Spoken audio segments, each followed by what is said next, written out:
you That's understand? that's okay. I Okay. wasn't getting it all last week. Okay, yeah, no problem. And also, Gershom sent me some questions because also him said he wasn't sure that he understood. He had some questions, so I added the question. And I will elaborate a little bit regarding his questions. Okay. Okay, and also I added something.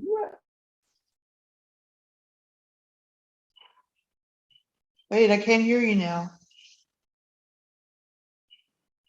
Your mute is on. Why? I didn't do anything. Okay, the second time it is always better than the first time. I wanted to show you something. Look. A cat. Is that your cat that you lost? No, it's a new kitten. Oh, it's a kitten. Yeah, she is so Cute. good. I thought you were allergic. I am, but I am.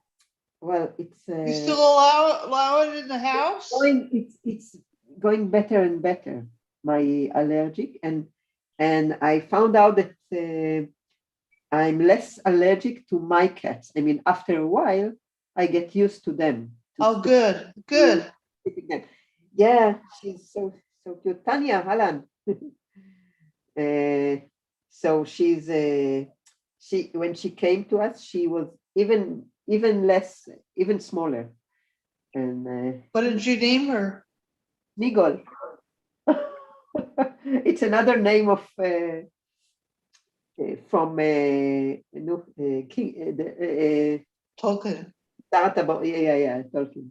We have Bilbo, Pippin, we had Mary, and now Smigol. They are all names from the Lord of the Rings. How are you? Yofi. How are you? Oh, shalom. They are all trying to connect it. Tanya's having a hard time getting in. Adina. There she is. Oh, Tanya. Hi. Hi, Tanya. שלום, שלום. שלום, שלום. טוב לראות אותך. קריסטל, את נראית טוב. תודה. קריסטל. גם את נראית טוב. תודה רבה. I wanted to show you my new kitten. Oh. Yeah, because I lost the other one and we didn't find it and big thing. So we have a new she's so cute. Hello. היי, כן.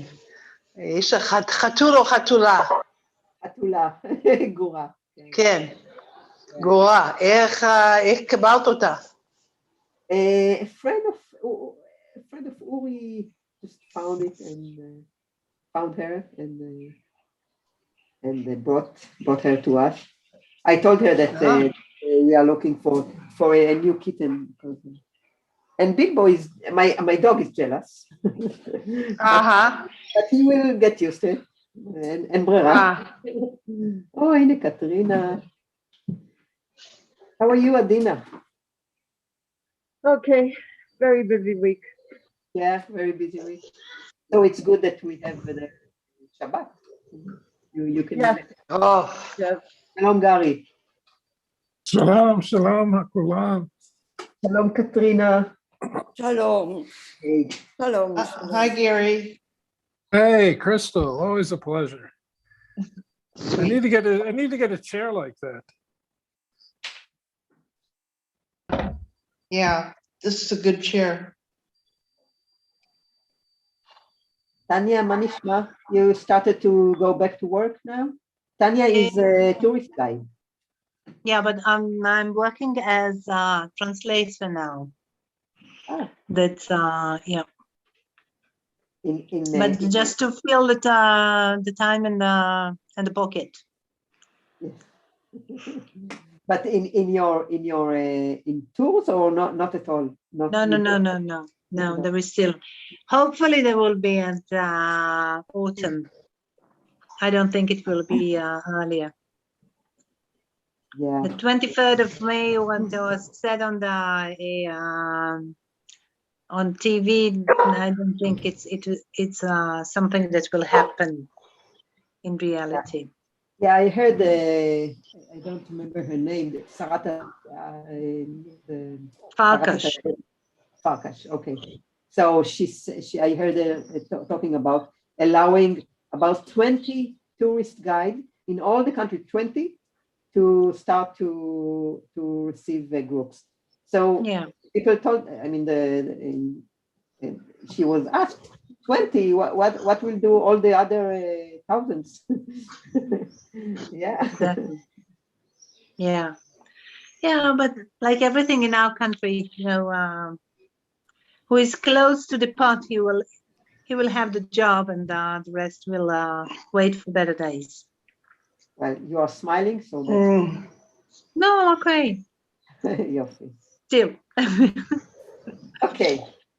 So I think we can start because I know that people that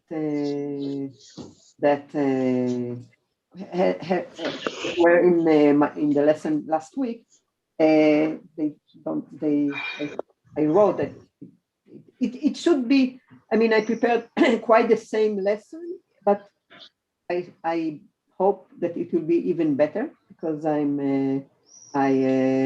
improved a little bit my presentation. I added some examples, some new examples, and so let's just start. I will share the screen. Let's start with this. בוא נראה.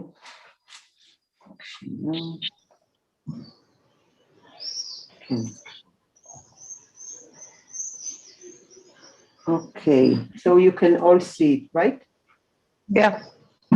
Yes, it should be bigger though. Can you make it bigger? Yeah, I will. I just want to, I always, I want to see you all, and yeah. Okay, now I see them. Yeah. Okay, so this is better, right? Okay, so we will be talking about Shat and Drash, and every time, Gershom sent me a few questions. So one of them was the words Drash and Midrash. It's almost the same. I will detail later what is the difference, but every time I say Drash and Midrash is quite the same. I will say, so okay, so if you hear people say Drash or Midrash, it's quite the same. Well, maybe I can say now that when people say Midrash, they normally they will mean the story that was invented by the sages, and Drash is more the technique of this. But we will go over it just to make sure that you will understand. So Drash and Midrash don't mean it's quite the same. Okay. So we will talk about the sages and their Agadah literature, and I will detail about it, but I just want to show my two main sources for this presentation. Sorry, I will take out the dog.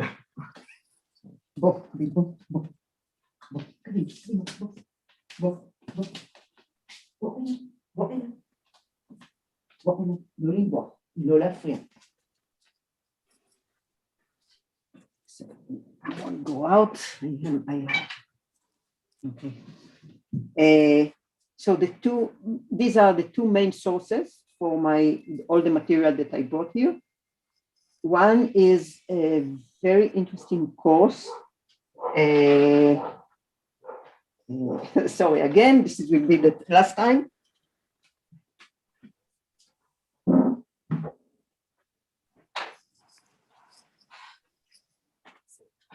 Manage to take him out.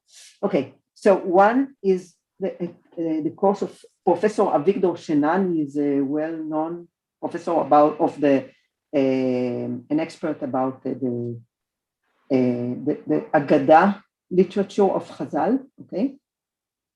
Chazal and the sages, I will use both words, okay? And I mean, it's a series, it's a whole course. It's very nice now that you can hear courses free online and on YouTube, and it's free. And you know, while I'm cooking or things like that, I can hear a course, and it's very interesting. So I recommend. It's in Hebrew, so Tanya, maybe for you or whatever, Ginny. So from this and from Well, you don't even give me a chance. I'm sorry. Gary, I'm sorry. אני open to everyone. Okay, and quote from an article by Rabbi Adin Steinsaltz that he is, I don't know, I call him the Rashi of our time. He is also very well-known commentator of the whole Bible, actually. And so, and Pshuto shel Mikra, the Pshat of the Bible. Okay, so these are the sources. Okay, so as usual, I will start with describing the time, the epoch that we are in. You remember that in 538 BCE, it was Koresh declaration, and afterwards there was the Aliyah, or the coming back to the country of Ezra and Nehemiah through all the maybe 300 years. Okay, and now we have all kinds of events. Of course, 516 BCE, the building of the Second Temple, and we have here through all this line all kinds of events that affected the Jewish community, the new Jewish country. Actually, it was Yehuda. Most of the coming back of the people who came back they came to Jerusalem, but obviously they didn't live only there, but this new country had many effects from other events that happened. For example, in 332, the Greek arrived. The Hellenistic time has started. The Bible is being put together, edited, and sealed about this throughout this period. And it's very interesting, according to Professor Shenan, nobody knows, we don't know today who and when and where was the really sealing of the Bible. The point that people said, Zeu, that's it, this is the Bible. No one knows it today. The fact is that we attribute it to about 500 years, because it's not that everything was sealed at once. Certain parts were sealed earlier, and then other parts. There was a big discussion about either to put in also Esther and Shir HaShirim, and because of the characterizations of these books. Anyway, this is this about the timeline. So it's a big, maybe a period. Let's try to look at this period as a very rich in culture period. Okay, these hundreds of years. Of course, in 63 is we will get back to it.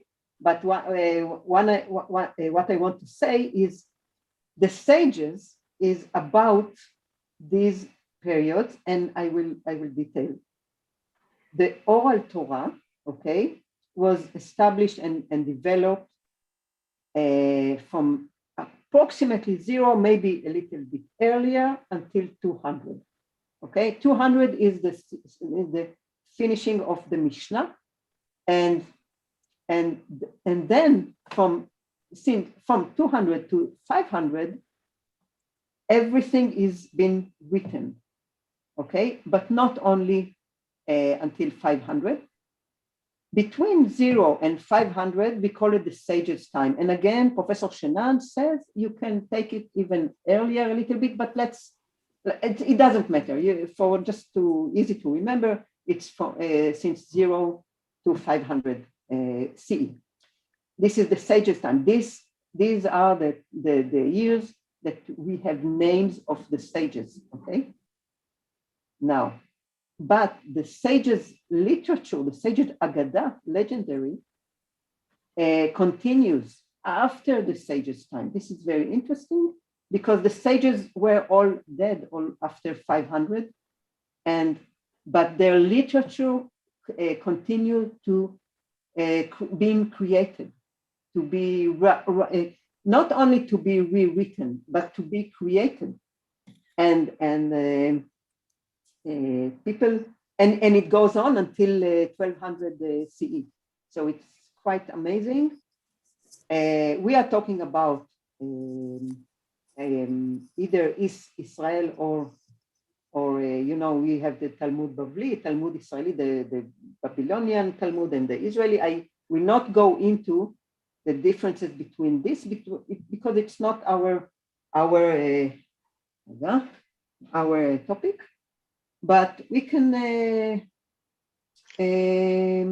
so just remember, this is the timeline approximately, okay?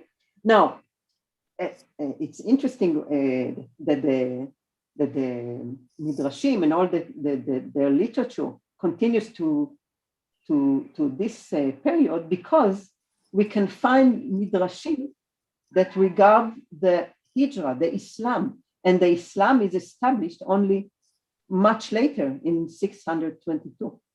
Okay, so it's very interesting, and this is why it's quite unique that this feature of about the sages. Okay, so let's move on. Okay, so what I want to show you here is the main events that influence ancient Israeli culture and literature. It's about I took it between the Koresh Declaration until the Islam establishment, okay? But and I really took the main big events. So first of all, Jews returning from Babylon, it's Ezra and Nehemiah period. Okay, so here we are talking about new languages that entered the country. Okay, we had Hebrew, we had Aramaic, but now we are talking about also Persian that entered the country. Okay, in 332 BCE, Alexander the Great, Hellenic regime and culture, languages, we have now Hebrew, Aramaic, and also Greek. Now, you know that, language and culture, it all goes together and influence the people who were here. Afterwards, as we said, Bible is being put together, edited and sealed. It's a very rich, period in our time. In the Jewish time, and in 167, the Hashmonaim, the revolt of the Hashmonaim, and then we have the Hashmonaim regime, and then in 63, the Roman Empire and the Roman regime arrived, and we have again culture and in a new language, Latin. Okay, everything is influencing the. Here is Christianity, and 70, the huge crisis of the fall of the Second Temple. Again, it's a big crisis that affects many people leave the country, many Jewish people, many. It has a lot of influence. also about believing, not believing, and all that. Here's the big revolt, Amered Agadol 132. Also a deep crisis, Jews have lived their homeland. And in 335, the Roman Empire becomes Christian. Okay, so, and Chazal were in all these years, remember it's between 200 and 500, and they had to, and again, the establishment of the Arabic and of the Islam, and then another language, newer language is encountered, which is the Arabic. So Chazal is inside of all this, and we can imagine the difficulties and complexity of all the environment. Okay, they want to keep their Judaism, but we have Roman Empire and Christianity and all the it's not anti-Semitic. Well, it's not anti-Semitic by, it's not that word, but we know what how much the Jews suffered. Okay, so they created all the machines. The Midrashim will be influenced by all this. Okay. Now, just to let you to make some kind of an understanding about two words. In Hebrew, we would say Agadah and Haggadah. It's almost the same. If we speak Hebrew correctly, we would say Haggadah in contrast to Agadah. But you know, it's not always, you don't hear it so always. So Haggadah is to say something, a saying, like we read in Pesach the Haggadah, because we are saying this. Of course, it's a part of it. It's Haggadah, but it means lehagid, to say. Okay, this is Haggadah. Now Haggadah with Aleph, it's a legend, a myth, a fairy tale. Okay, and from I took it from Moffitt's, the Judaism Agadah, a type of rabbinic literature. Okay, so we are talking about in this lesson, we are talking about Agadah. Now, now we will start to talk about Pshat compared with Drash. טניה, את יכולה לקרוא את האנגלית? פה ופה? The pshat is the way things are understood as the writer intended them to be understood. The drash, we can also say midrash, by contrast, is any mode of understanding, which does not necessarily fit the intention of the writer. Okay, so this is very important to understand. In Pshat, we are trying to understand what the writer wanted us to understand. And I mean, we will discuss it more, but it's almost impossible because he is not here to ask him, what do you mean here and here? Right? And as long as we will continue to read. טניה, את יכולה רק להמשיך פה?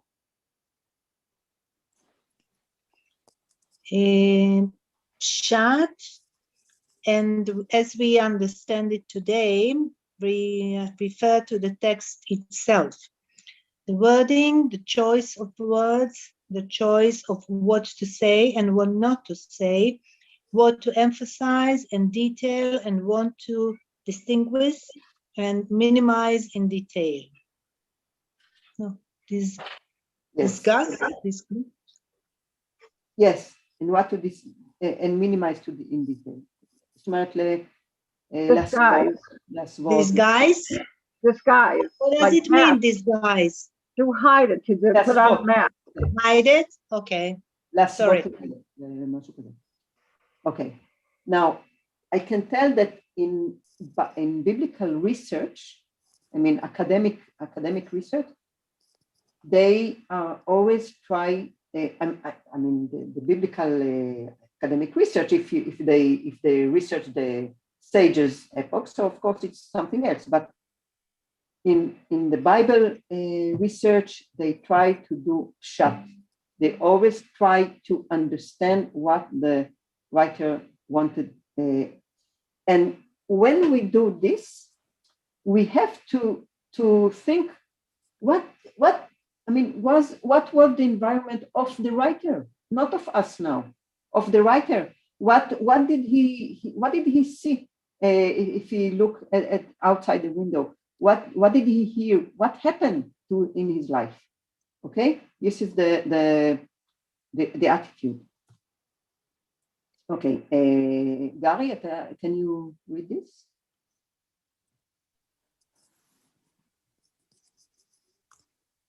רק רגע. The pshat is the intention of the writer, but how do we know what the writer meant? To do this, it is necessary to know the writer, to know his goals in writing what he wrote, to know what his limitations were and what his knowledge was, what were the usual expressive tools he used, or those that his contemporaries used. What is the accepted style and the special forms of expression of man in that period of history? Through combining all these details and many others, we try to come to an understanding of the Peshat, the text as it is written. The method exists both for interpreting an ancient text in an unknown language or in understanding other things that have no clear and obvious meaning. Generally, this can be seen as a way of striving to understand intentions and contents that are no longer available to us. Okay. So, for example, when we read Kehilat, okay, so do you know who wrote Kehilat? What is the common knowledge about who wrote Kehilat? Shlomo, right? Who said Shlomo? Ginny? Shlomo, the King Solomon wrote Kehilat. Okay, but this was said by the sages, and it's very, and also the writer, according to, I didn't bring the specific verses, but according to the beginning of Kehilat, the writer wanted us to think that is Shlomo. Ani Shlomo, Ani Kehilat asher malachti. I mean, it's quite, he almost saying there, I am Shlomo. But if we research this text, we see that there are many words from the Persian epoch. Now, Shlomo, the King Solomon, lived in 950 years BCE. And the Persian epoch is about, and as we know, it's about 500, 400 BCE. So it can't be from King Solomon, okay? So this is, for example, something that is pshat, and research of the text by the text itself, and in contrast to other purposes, and we will talk about the purposes. Okay. Okay. Adina, can you read this? In any case, what is common to all of the various methods used is the attempt to understand the words of the writer as completely as possible. And without a doubt, the further the writer is in time and perception, the more interpretation given to him will deviate from the pshat and become drash. Okay. Okay, we still didn't quite say what is drash, but okay. So can you also read this, please? Our approach in these Bible classes is basically pshat. We try to read from the author's point of view, and by this to learn something about their reality. Okay. Okay. Now let's see how was the drash developed. Okay, Ginny, can you read this?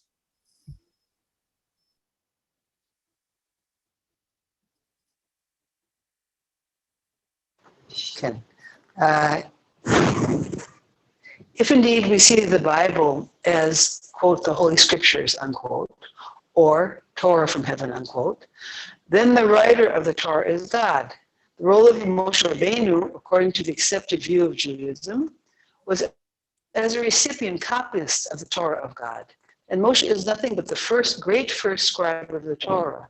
Therefore, it is clear that any attempt to understand the Peshat of the Torah, which is as aforesaid, the attempt to understand and to some extent to feel solidarity with the writer, is doomed to utter failure. And just as it is impossible to understand God, so it is absolutely impossible to understand the Peshat of the Torah, which remains sealed and obscured for human beings.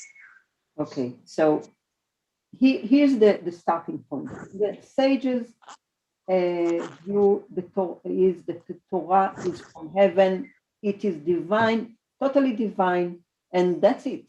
They are not interested in who wrote it. I mean, they know for them they know who wrote it. This is God.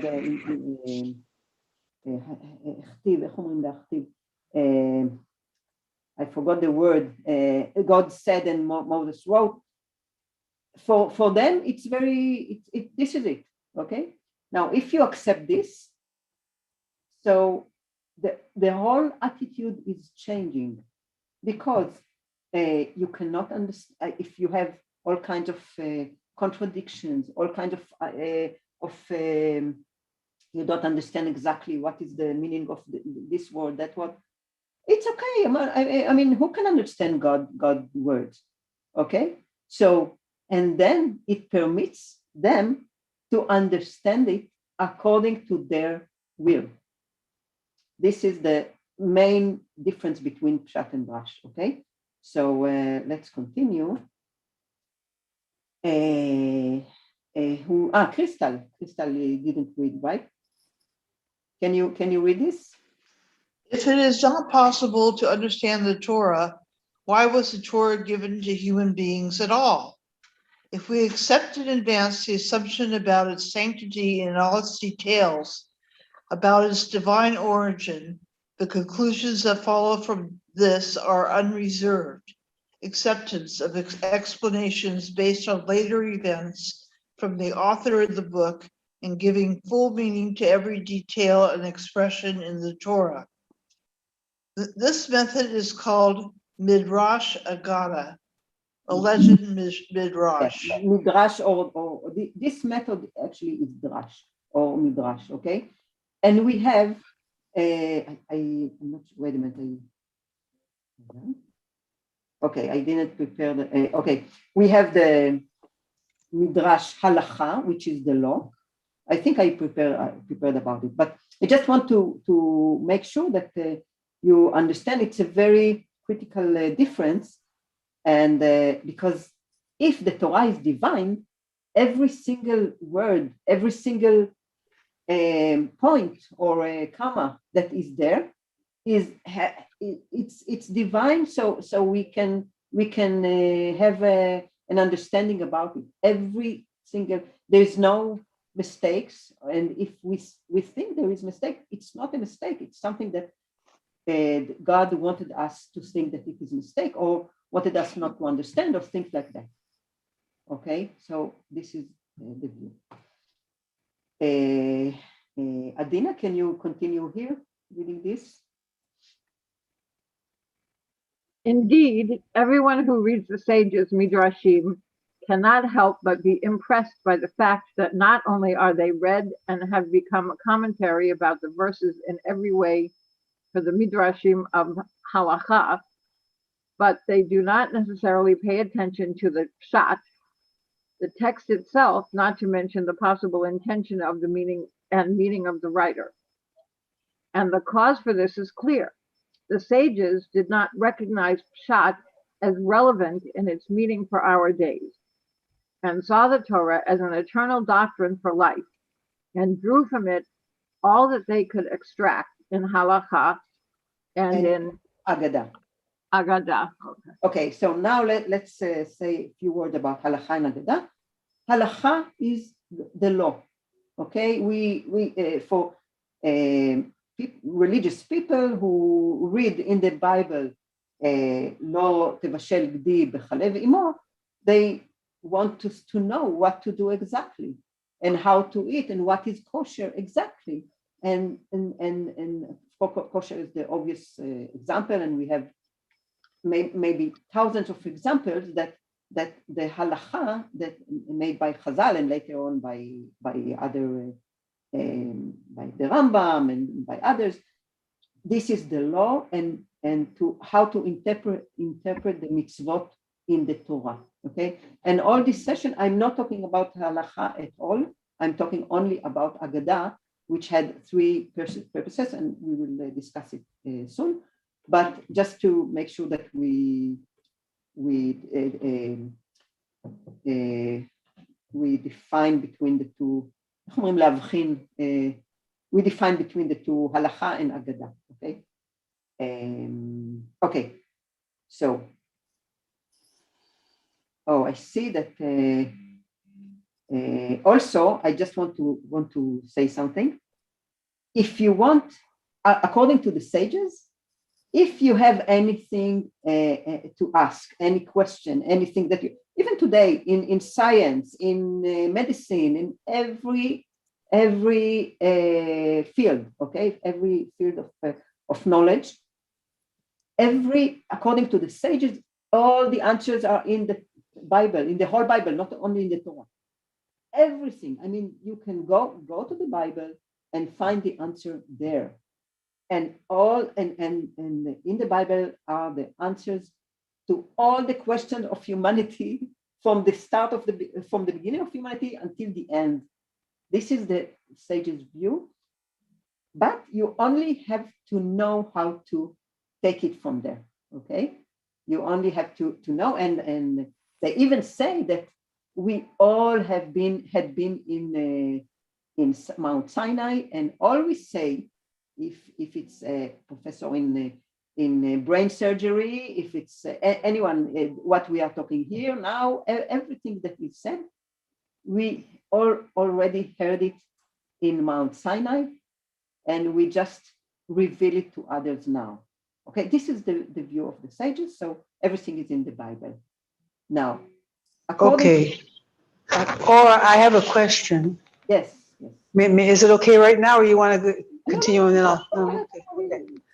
Okay. So I'm trying to understand that a pshat is what is in the text, what the writer intended in their lives, in the period of their lives, in their time that they lived. Yes. We're talking now, though, about the view that the Torah was written by God alone, those people who believe that, and therefore you cannot know what was intended, only God knows. So therefore, if you want to you just interpret it for your time, and whatever you think you want to talk about, you can make up a story about it, even if it's not connected, and that becomes truth because that's part of the midrash. Exactly. And okay, and that, I mean, and I have to say that drives me nuts. I mean, I'm telling you, it drives me nuts. I can't tolerate it. I don't know. It doesn't, because it doesn't make any sense. It doesn't seem true.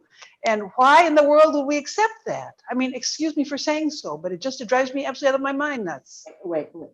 What exactly drives you out of your mind? I mean, for example, even the sermon in every Saturday in the synagogue, we call it drasha.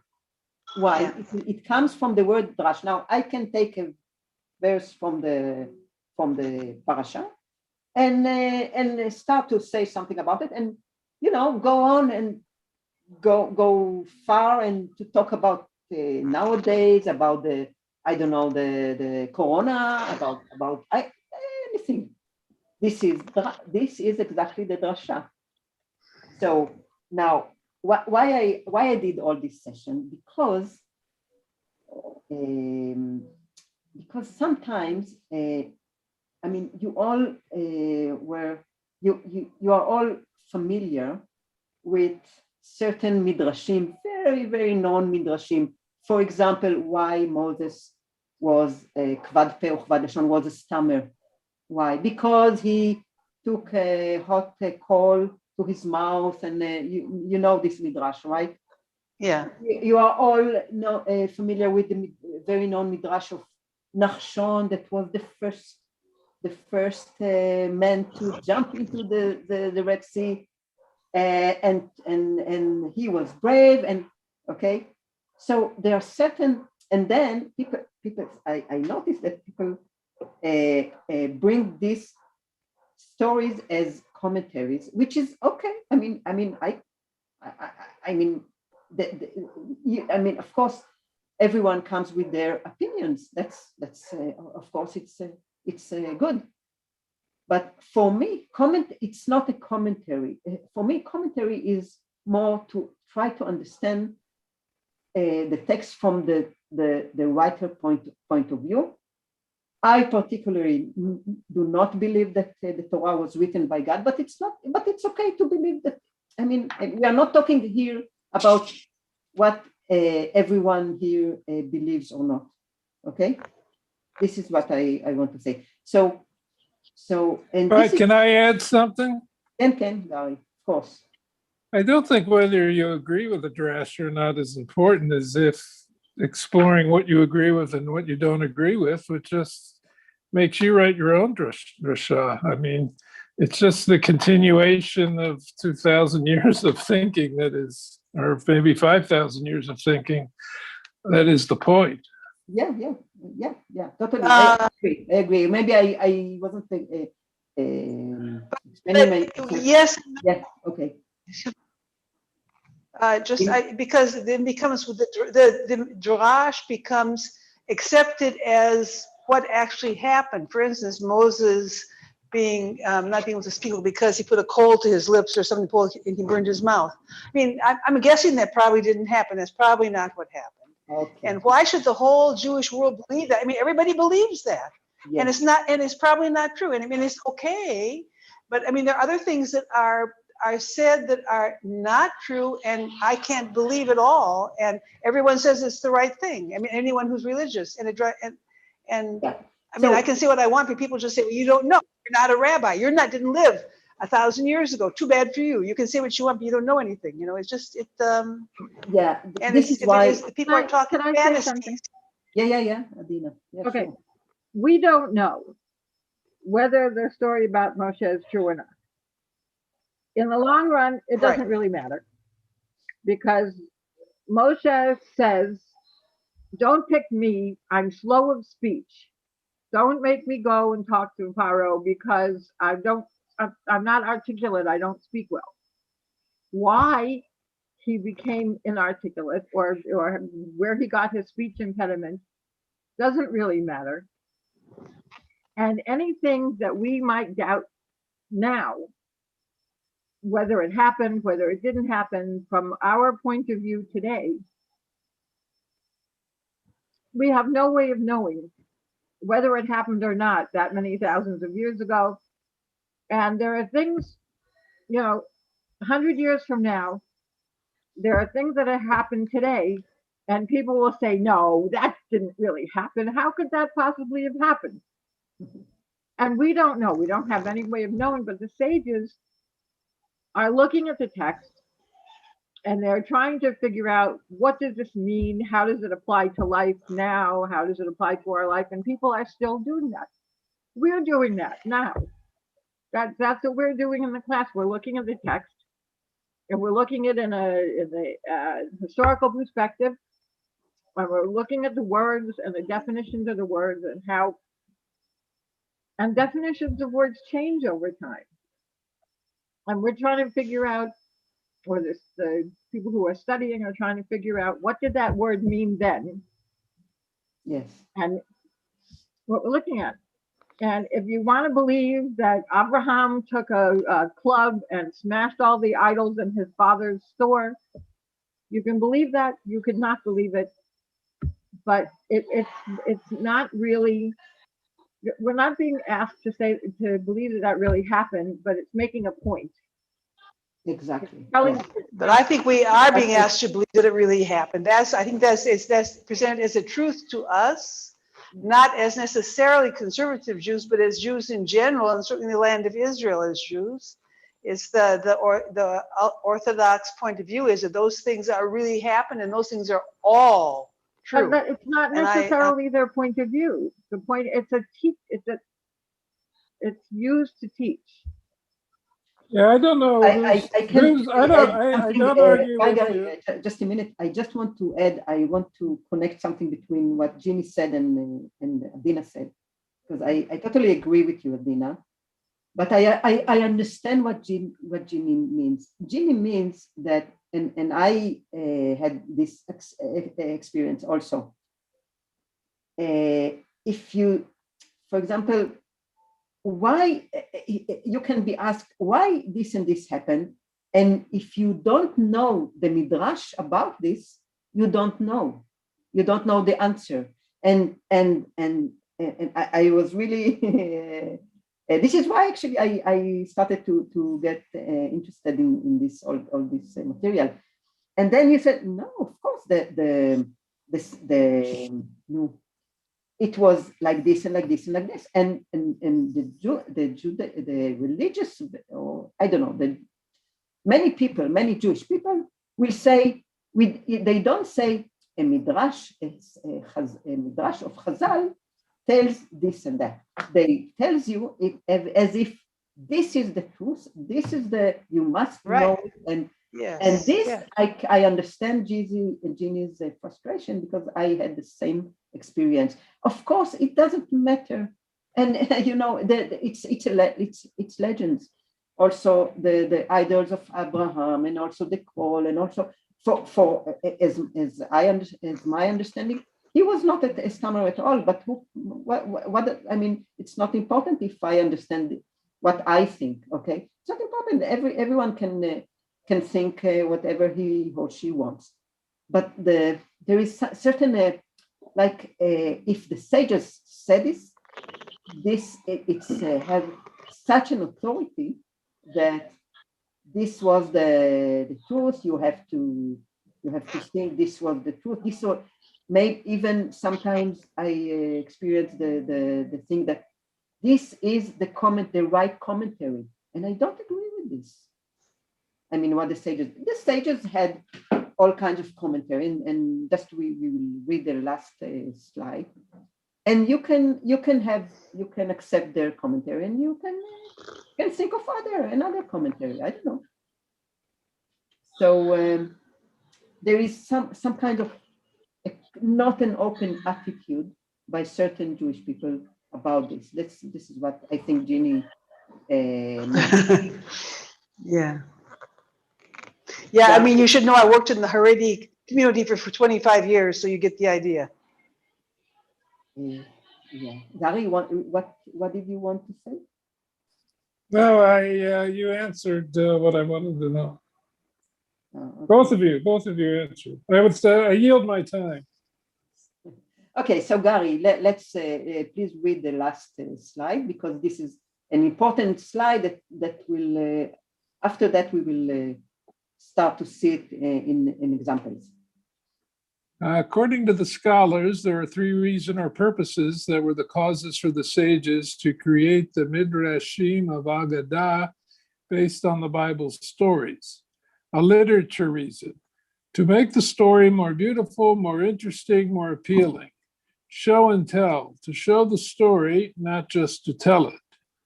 Commentary, to fill in the unclear paragraphs in the biblical text, the gaps, etc. For example, for example, the unclear paragraph, why he was a stammer, what happened in his childhood, of an Abraham childhood, okay, like this. Yes, please continue. The main reason, to educate people of their time in what they thought was important. The sages had certain agendas, and they wanted to educate the readers according to their agendas. Now, this is very important to understand, and this is what, like Adina said, to make a point.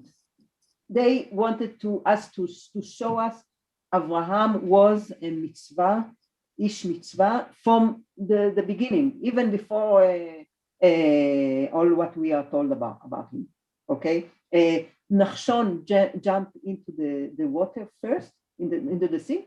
Why Nachshon from the tribe of Yehuda? Why? To show us that the tribe of Yehuda there are many leaders there. The brave people, leaders, it's not only just Nachshon for, we know what tribe he was. I mean, this is a very important point that the sages added to their legend. And another, we will see now. Now remember, so they wanted to educate people, okay, and remember at what time what things they had to handle: the Christianity, the Roman, this empire, all the Avodah Zarah, all the different languages, and we will see a few certain examples that show us what reflect this in the example. Okay, I just want to. I will stop sharing.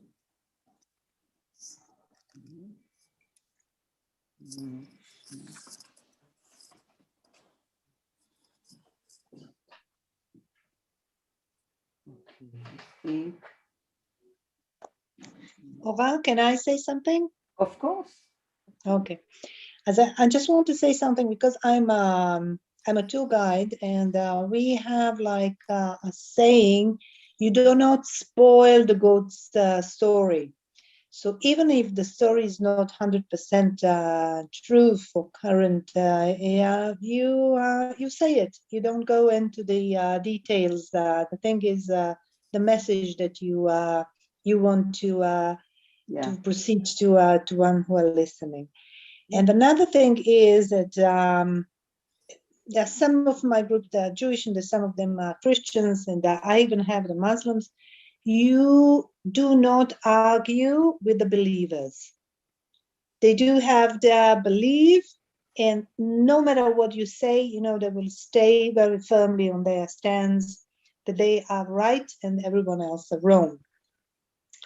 And I think also the Jews, through the centuries being out of the homeland, and actually the one who were the leaders were the rabbis and the communities. So they were there to keep them staying the chosen people. That was to keep their Judaism. Yes.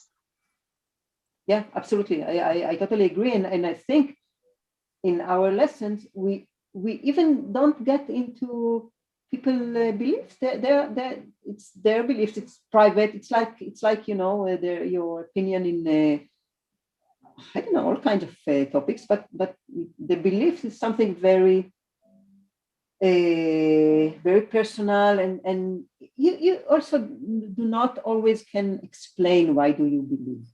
This is the topic of my thesis in philosophy, but never mind. It's you are absolutely true about it.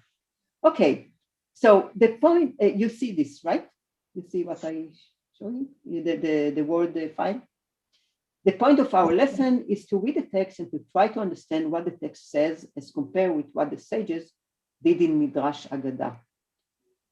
Okay, so let's start with something else. I wrote here about the death of the sons of Aaron because it's to refer to our chapter in Leviticus.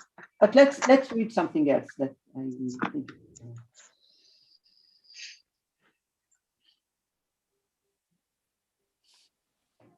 Okay, who is Esav according to the biblical text and according to the sages? Okay.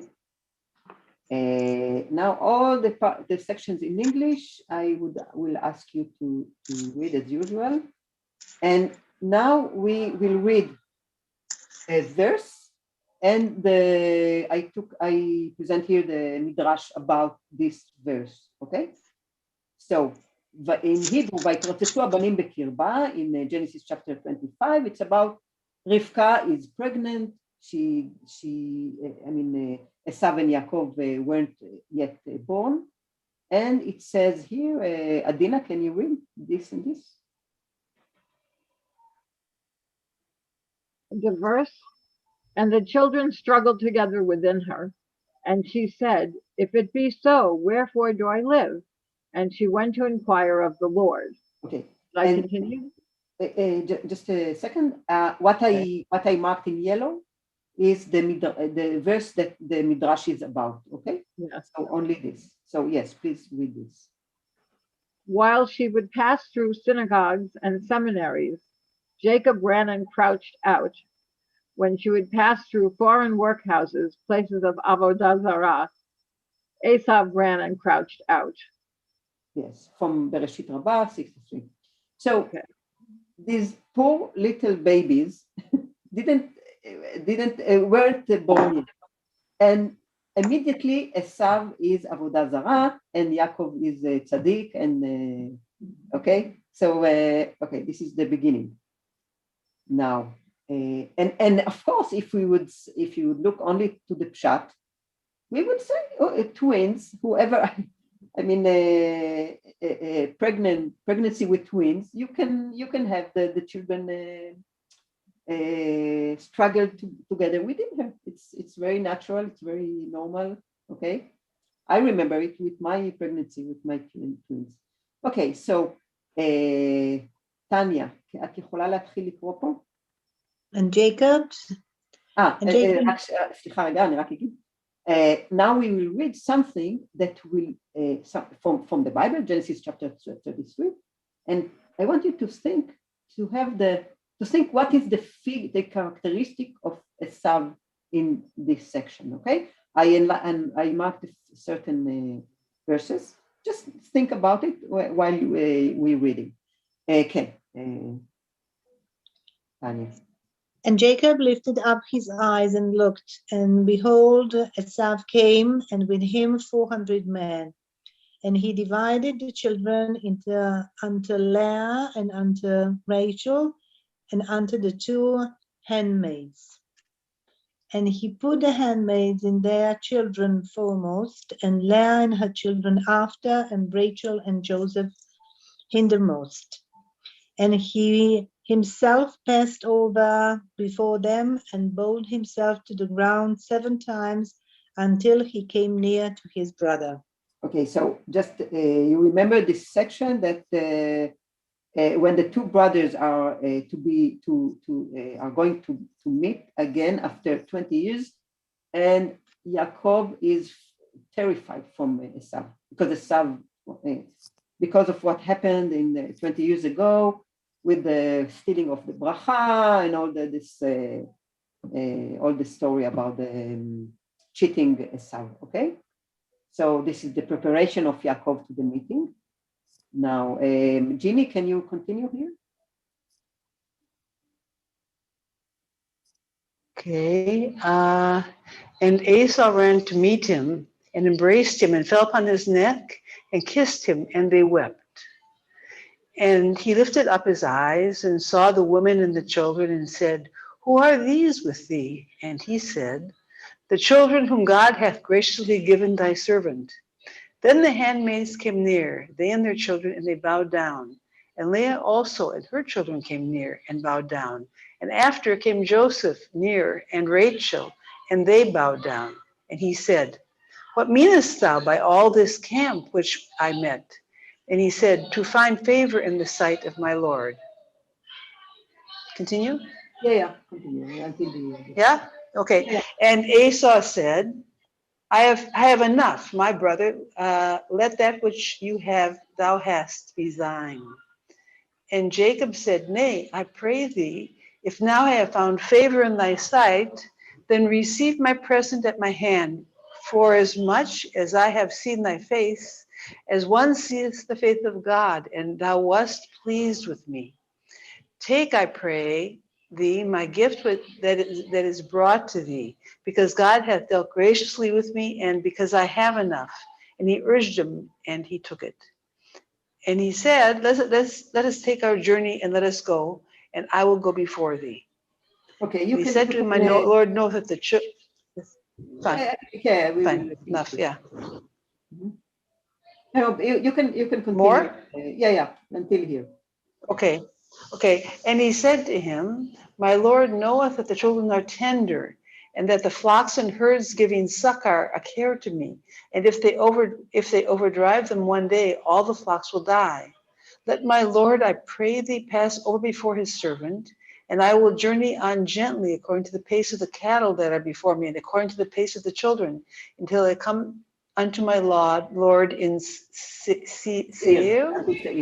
And Esau, Seir.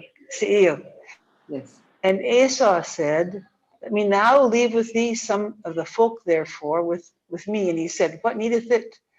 Let me find, I can't see, favor in the sight of my Lord. Thank you. So, who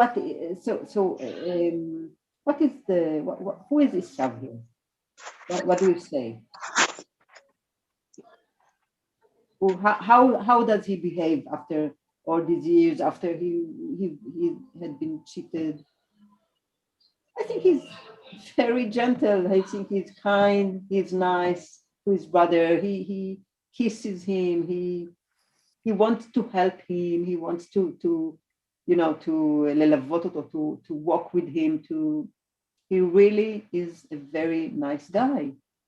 And now, okay, this is according to the Bible. And even if we will read a chapter that talks about the cheating and the stealing of the bracha and all that, he wasn't. I mean, he was very. We can understand his feeling. He was quite okay. Okay. Now the sages take this figure of the character of Esau and transform it totally the opposite. Okay, Esau, according to the sages, is a very bad guy. He is a totally rasha, and we will see. I will see some examples, and we will talk why they are doing this. Also, there are other figures in the Bible. For example, David, the King David, Abraham. Not remember now, but they take Abraham. Maybe it's not a good example, but they take the figures of David HaMelech, and I don't remember there's another figure that they transform it to something else compared to what it is in the Bible. Okay, so let's continue reading. Okay, now again, let's like before, we are reading this one verse, but the yellow mark the word that I will be given the midrash about. Okay, so Crystal, can you read, or are you with us? Can you read this? Yeah, and Esau said to Jacob, let me swallow, I pray thee, some of this red pottage, for I am faint. Okay, you remember the thing with the, okay. Now, I will read the Midrash in Hebrew, okay? Amar Rabbi Zira, pa'ar piv oto rasha kegamal. Okay, Crystal, can you read the English? And Esau said unto Jacob, feed me, I pray thee. Reb Zira said, his mouth is as evil as a camel. Okay, all he asked is to be fed, and Rabbi Zira said something not nice about him, okay? Crystal, can you continue here? And Jacob gave Esau bread and pottage of lentils, and he did eat and drink, and rose up and went his way. Okay, can you read the Bereshit Rabbah 63? Bereshit Rabbah 63. He brought with him a sect of burglars, and they said, we will eat his and mock of him. Again, a very negative attitude, okay? Let's read another thing in chapter 27 in Genesis. And it came to pass that when Isaac was old and his eyes were dim, so that he could not see. Okay. And here? Rabbi Eliezer ben Azariah said, Yeah. because he saw the evil of a wicked man. Okay, this is one why Yitzhak was blind, because he saw the evil of a wicked man. If we would read, when we read the text, we don't think that. We think he was very old and he was blind, because also in the beginning of the verse it is said, "Vayhi zaken Yitzhak." Yitzhak was old. Okay, so it's we totally understand, but because he saw the evil of the wicked man. And another one. Esau's woman did avodah zara, and Isaac sees all this and feels great sorrow. Immediately his eyes could see no more. Okay, so we are having a totally different Esav here, totally different. Now, the sages wanted the people around them to think of Esav as the bad guy. Not, I mean, totally. They don't care. They don't mind what is written in the text in certain in certain cases. When they want to make a certain point, they just take it to other things that they want. Okay. Now, why is this about Esav? Because if you remember what we said, they had surrounded with, they had been, רגע, טניה, את יכולה לשים מיוט? They had been surrounded by Christians and by people who was very hostile to Jews. And they took the Bible and said all that is written, and as I said before, all is written that is happening was written in the Bible. We just have to find it. So they read all the story about Esav and Yaakov as the fights between Jewish and Christians people. All the story, and Yaakov reflects the Jewish people, and Esav is the Christianity. Okay, so it's Avodah Zarah, and this is the bad guy, and it doesn't matter what was the text itself. This is I think it's very interesting to see to see that this is their agenda, not the pshat here. Doesn't they don't mind about the pshat? Yeah. Yes, because this is exactly. I mean, this is a wonderful example, and I thank you for it. It's exactly what disturbed me so much, because they're basically lying. Forgive me for saying so, but they're lying about what the text said in order to make a point. And I think that that's the violation of what the Torah is all about. Excuse me for saying so. So, I mean, if they want to say Esau was very hungry and maybe he was overweight, or maybe, I don't know, whatever. I don't know what. But I mean, to say that take these distortions and make him evil, it just, it really, I feel that it's simply wrong. Forgive me. I mean, I understand you're saying, and I'm so appreciative for you telling us about the agendas they had, and there were reasons for it. So that helps me feel better. But even so, I simply cannot accept what they do. You are most welcome not to accept. I mean, that's okay. This is the whole point. This is what I wanted to bring to this lesson. I mean, I don't accept of many when I hear something. I also don't accept of many things of what they said. I want to remind, we are only talking about Agadah and not Halacha. Halacha, they did a tremendous, very important work of explaining the simple Jew how to behave, what to do every morning, every meal, every day. Okay, I'm not talking at all about Halacha, but the Agadah, don't accept it. That's okay. That's okay. I mean, just to, yeah. I think you cannot accept it of course. But you could also do what we're doing. Why would they write this? Try to find that answer. They were suffering. They were had been occupied by Rome. They were suffering under the Roman occupation and looking for some way to explain it. And because they equate Asav with Rome, so Asav to them was representing their oppressors. Yeah. It doesn't say that in the Pshat. As a matter of fact, Asav comes out looking a lot better than Yaakov in the Pshat, because I never thought very much of Yaakov. He tricks his brother, and then he twice, and tricks his father, and he runs off so that his brother won't, catch up with him, and Asav is heartbroken. How can my brother do this to me? And then he's very gracious when Yaakov comes back 20 years later. And you see Yaakov, who I always thought was a really terrible father.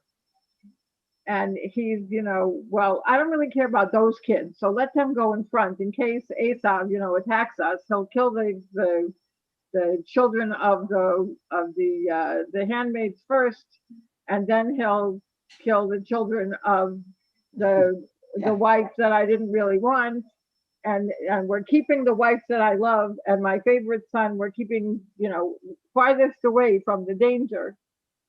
And we see example after example of Yaakov being a terrible father, and he's a terrible brother, and he's not a good son, and he's not much of a son-in-law, although his father-in-law wasn't a sterling character either. But it always, that's how I always felt about it. Reading these parts is like, what did Asav do? He didn't do anything. He had a different personality from Yaakov, and which is not something we should hold against him. But I just want to say that, different people have different points of view, and you might not agree with how the Haredim practice Judaism or what they believe, but that's no less intolerant than for them to tell you that you're not really a Jew because you don't believe what they believe. There's equal intolerance going on here. That's just my little 2 cents. So Adina, forgive me for saying so I don't agree with you, because I don't tell them, I don't agree with, I don't tell them they can't believe, I just don't agree with them. They tell me that I am entirely wrong. I don't tell them they're, Okay, I can't.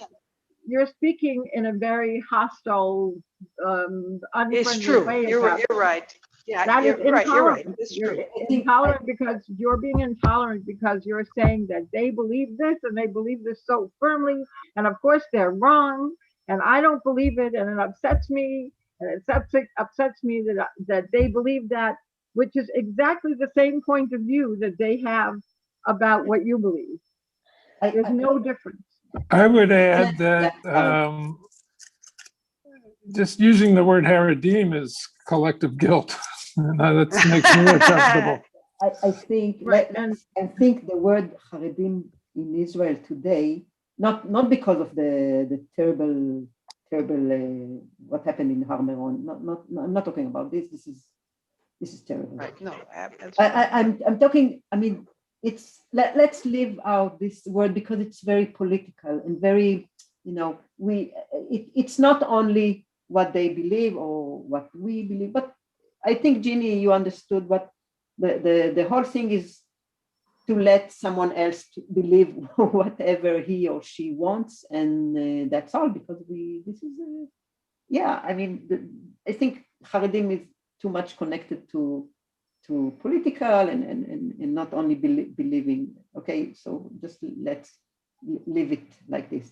But I totally agree, Adina, with you about what you said about Esav, and this is what I wanted to emphasize, that the sages take the character of Esav and showed it totally different 180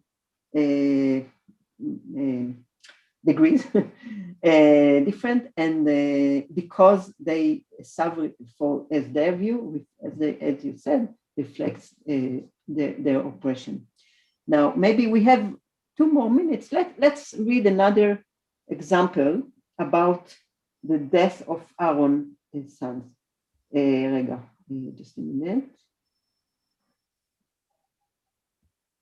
I want to by the way, Ginny, there are very nice midrashim that's really, for example, why God loves the ger, the not Jew that becomes Jew. A very nice midrash. Maybe I can bring it some other time. But there are nice midrashim. So all we can, and this is our culture, our Jewish culture, and this is very rich.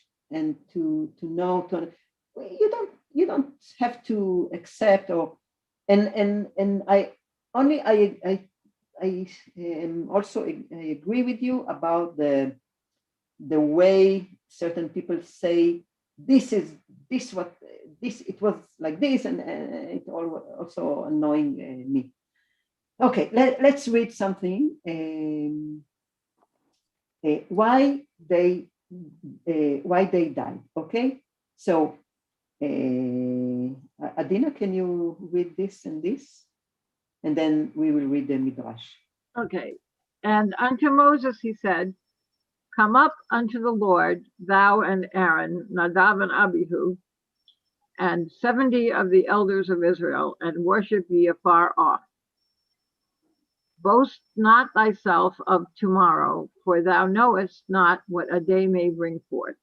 Thank you. So these are 2 verses from other books. Okay, this is from Exodus, before the going up to Mount Sinai, and this is from Proverbs. Okay, and we are talking about something that is written, that happens in Vayikra, in Leviticus. So the sages here are taking 2 verses from other places in the Bible, and look what they do. Okay, can you continue, Adina? The Midrash, Moses and Aaron were walking on the road first, and Nadav and Abihu were walking after them. And all Israel were after them.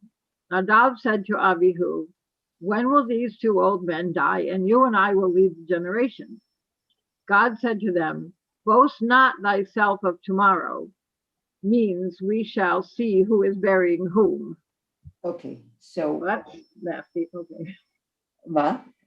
So that's nasty. Yeah. So and another well, it's kind of a continuation to the midrash. Rabbi Papa said, this is what people say. A lot of foals died, and their skins became a rug on top of their mothers. Okay, so it's like to design the midrash more, even more. Okay, to make it like a painting. Okay, so that is the sages link 2 verses from the Bible, Exodus 24:1 and Proverbs 27:1, and created a midrash that says what is the cause of the death of Aaron's sons. Nothing from the midrash is written in the text, but it does not matter at all. According to the sages, the whole Bible is the words of the living God, and everything is written in the Bible. One only needs to know how to search and find. According to the sages, all the answers to all the questions that have ever been raised in the past or will be raised in the future by all the humanity, not just Israel, are there in the Bible. You don't know the answer for a question, go and read the Tanakh. So our time is up.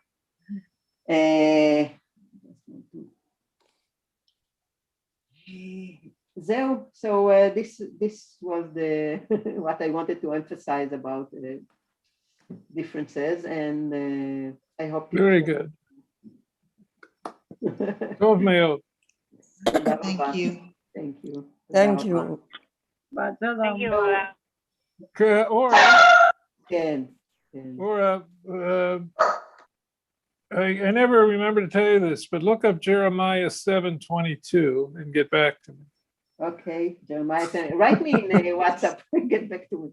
Okay. It By says, the way, yeah. no, it says that doing the sacrifices was never intended. It was never a part of the plan. So I rest my case on Jeremiah. Okay. Okay. By the way, if someone wants the material that I've been showing you, just send me a mail and I will send you. Just not, please do not forward it to other people. Okay. Okay. And or I have a question. What was your aim for going over this lesson? What were we? Why did you choose this lesson? Okay, the aim was something like what you said that. Well, there were certain few times that people here or in other lessons that I've been to said this is the commentary and said something that the sages said. And they were very, how to say, certain or that this is the commentary, this is the right commentary. And either it was a legend or even people sometimes remember, oh yeah, the story about Nachshon is written in Exodus. And it is not written at all in the Bible, it is a midrash. But so to show, first of all, we can accept the sages commentary. We don't have to accept it. In my opinion, just to show you and also to show you what in most of the lessons what we are doing here. We normally I do what I've been taught in the university, which is taking the words, trying to understand, the wording. Of course, they also try to understand. And well, it's not that we read Rashi sometimes. Rashi it did a tremendous work about commentaries of the Bible. I mean, we are talking about Rashi, and Rashi, most of his commentaries are from. He leans upon the sages midrashim, but what he did is he took only the midrashim that are suitable for his purpose of pshat, because Rashi is a pshat commentator, not a drash. But he took a midrashim. Not all the midrashim are totally, legends that are very far from the text. Sometimes it's close to the text. So he took these midrashim. He went on all the midrashim, thousands of midrashim of Chazal, and took the midrashim that he thought they give him something to what he wanted to show, to the pshat and not to the drash, okay? I hope I made myself clear. And I also say that the sages didn't all agree with each other. One might have one interpretation, another might have another interpretation, and we know, all the stories about the disputes and differences of opinion between Hillel and Shammai. And so it's not, there isn't like one commentary. Everybody has their own interpretation and their own commentary, and it's not all one point of view. Yes, and something that I was reminded with what you said that even them, I mean, okay, every time that Rabbi Zira and Rabbi this and Rabbi that said something, the other said, okay, this is what you heard in Mount Sinai, because according to the sages, we are all. If you want to create a legend, that's okay. You can say to us, this is what I heard in Mount Sinai. I stood there in the right side, and this is what I heard. Maybe you heard something else. Okay, this is the attitude. But even the sages had their limits, because and this is from the lectures of Professor Shannon, there is there is a midrash that wasn't accepted by by the Chazal themselves, that says like this. In the crossing of the sea, the Red Sea, it wasn't a sea at all. It was a field full of flowers and people who just walk through the field and flowers. So the other sages said to him, "You are talking rubbish. What do you mean, field and flower?" And this midrash wasn't accepted. Even them had their limits. In rare occasions, even them had their limits. So, Very good. okay, Shabbat Shalom. Bye bye. Shabbat Shabbat shalom.